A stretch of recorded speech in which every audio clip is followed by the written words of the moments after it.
Hi, my name is Miriam Nwosah. I am a creative soul, first of all.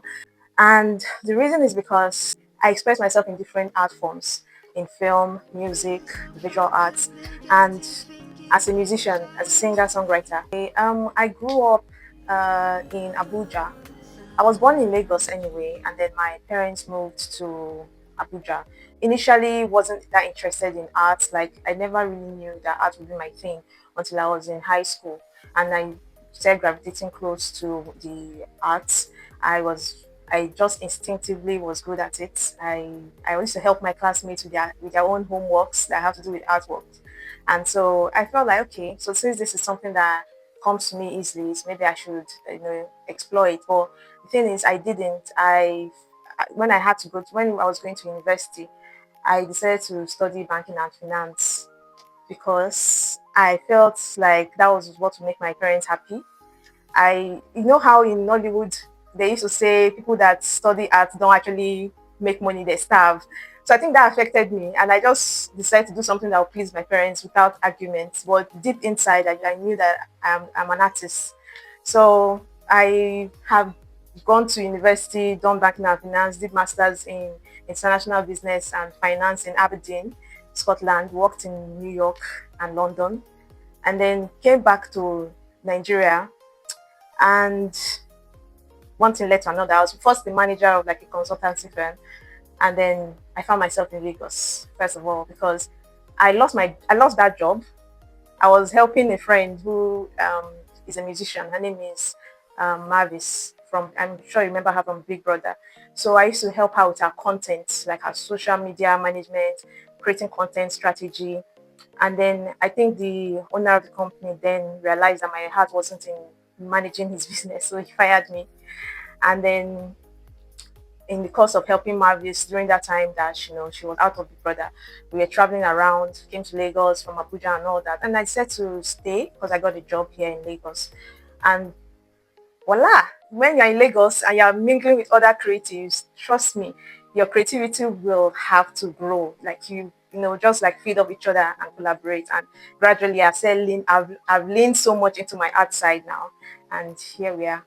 I'm a visual artist, and I call myself a creative soul actually because I don't express myself in just one medium.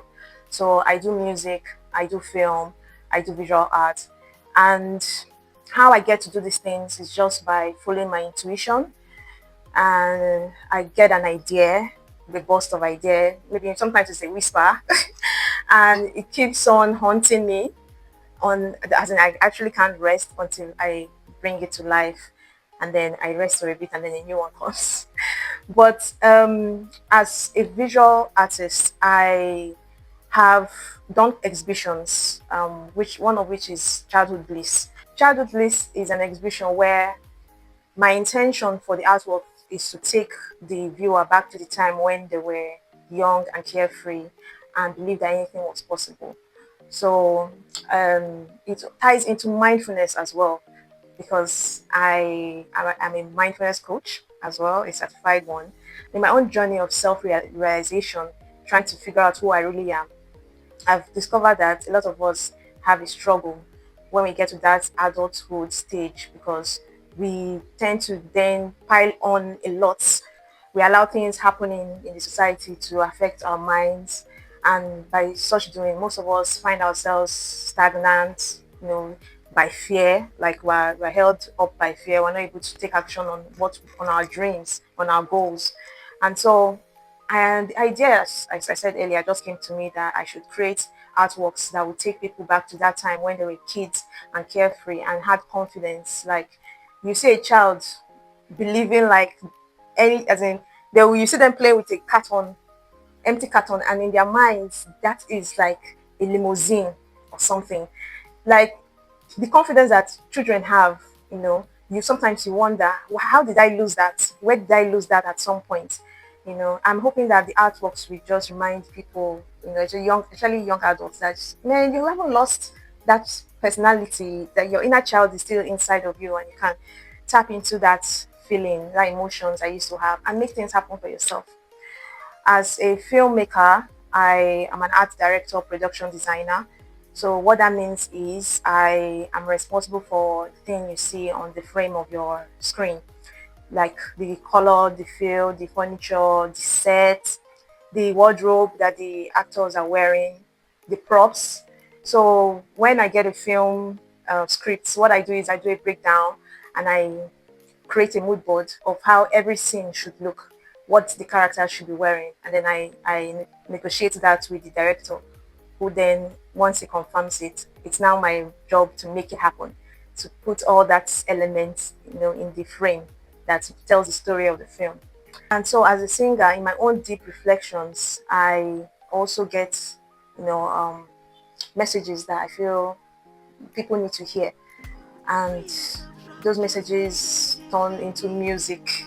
Luckily for me, I have a very good friend, and if I'm not just a friend, like a couple of people, musicians that I work with, that help me to bring these my ideas to life. One of which is Frankie Walter. He's a vocalist. He's good at what he does, so he has really helped me in that aspect. And once I have an idea, I get a beat. I stay with beat for a bit, for a while, listening to it, and then the ideas start coming, the melody, and then I meet up with my producer in the studio and make it happen. And most of my music are under I'll call the genre new age kind of music. More something like Enya's kind of music, Evanescence, something very soulful and spiritual. And yeah, most of the messages of my songs are usually about love, peace, and you know, just self-reflection. So recently, the last film I worked on actually is Black Book sequel. That's the part two that's coming out, directed by Edith F. Young. So I just came back from Akwa Ibom because of that film. Like it took us more than 6 months pre-production and doing the set. The production designer for the Black Book 2 actually is Mossad. His name is Big Mo Mossad. He's the owner of the Alphabet, a company that provides production design services. So my role on that set is an assistant art director. And what that entails is I take the vision of Mossad, the production designer. He has done the mood board. He knows what all the sets should look like. He has like he literally just hands us a guide mood board that we should make it happen. And so me and the other art directors, like Demi, we get carpenters. So on this particular set, we had like about 20 carpenters work on different sets, and I was mostly in charge of making sure that the carpenters follow the measurements that we have down, follow the instructions and everything, making sure that they don't deviate from the plans that the production designer has, and making sure that they have resources that they are working with. They don't lack resources and stuff. It's just pretty much supervising the work that they are doing. I'm also a props master sometimes. I was a props master for Glamour Girls, part two. And I'm also the set decorator for Dust to Drains that Idris Elba directed. And that one was shot at Bugubiri, around Lagos, but I was mostly responsible for the set in Bogobiri, and that was an awesome experience. Really, the production designer for that job is Surisa, all the way from South Africa. It was a nice experience. What do I have to say about it? Unfortunately, that place has, it caught fire and it's no more. But it was a very good experience setting up the office for the character in the film. I've also done the Black Harvest. I was art director assistant on Black Harvest, and Eleshi Oba by Ebony Life. I worked as the art coordinator for Eleshi Oba, the Death and the King's Horseman. That's the adaptation of Wole Soyinka's novel. Then I've also been production designer for short films that I've done. I can't remember one. Okay. Monitoring Spirits is a short film. I was a production designer of that film. That was one of the films I did as my project from Ebony Life Creative Academy. By the way, Ebony Life is where I actually honed my skills in art direction for film and production design. So yeah, big ups to them. The philosophy that inspired my work, I would say, is God. He's the one that gives me all these ideas. I don't know where they come from. Like I can't. It's not my own doing.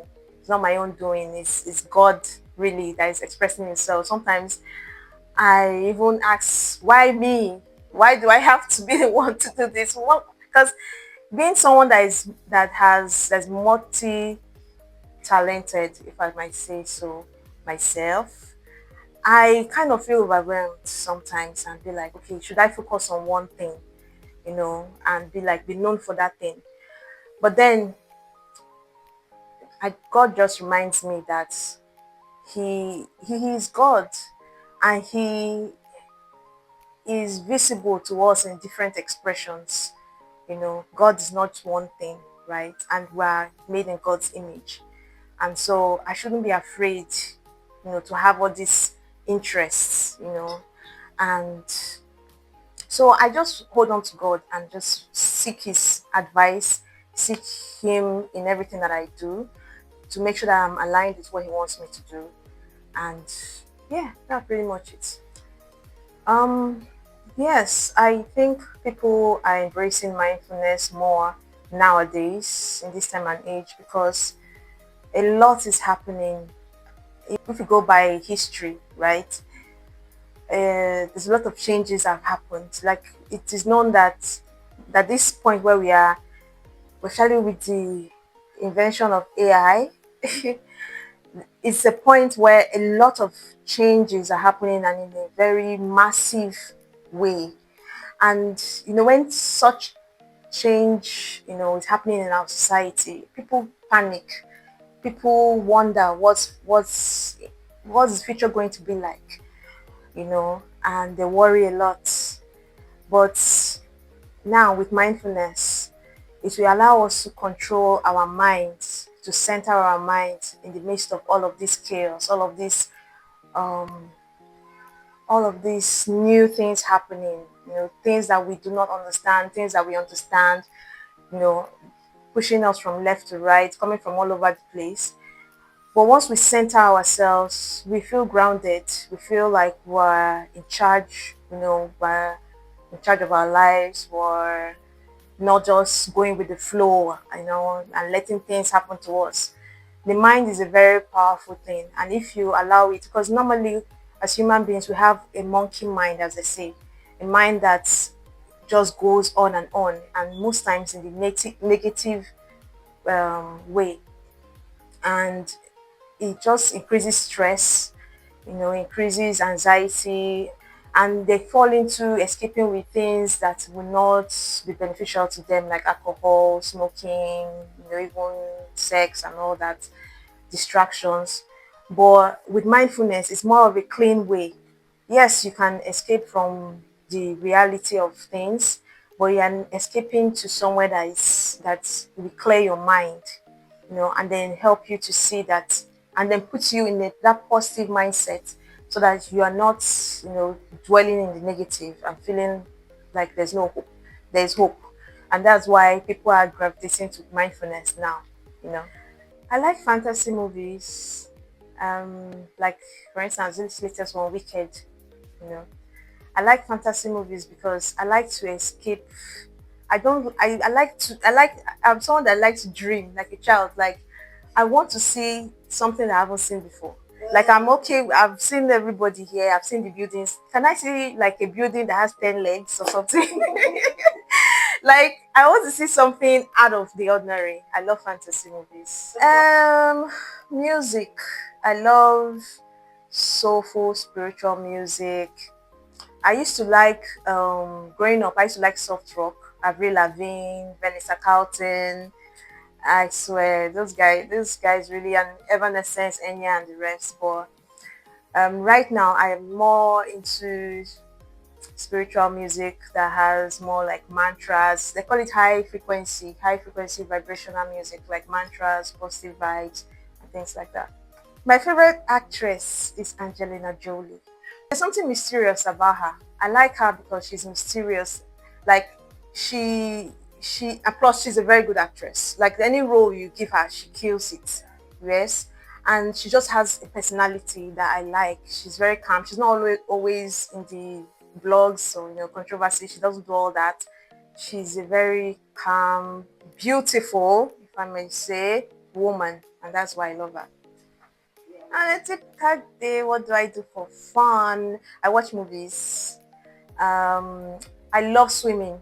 I love going out swimming and food. Can I include food as doing?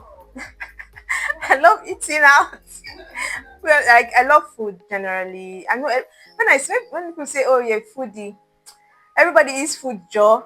I don't think no, it's not like that. There's something about how it's made, where the food is from. Like I go deep into like the culture of the food and the taste and everything. I love food. Yeah. I like trying new things.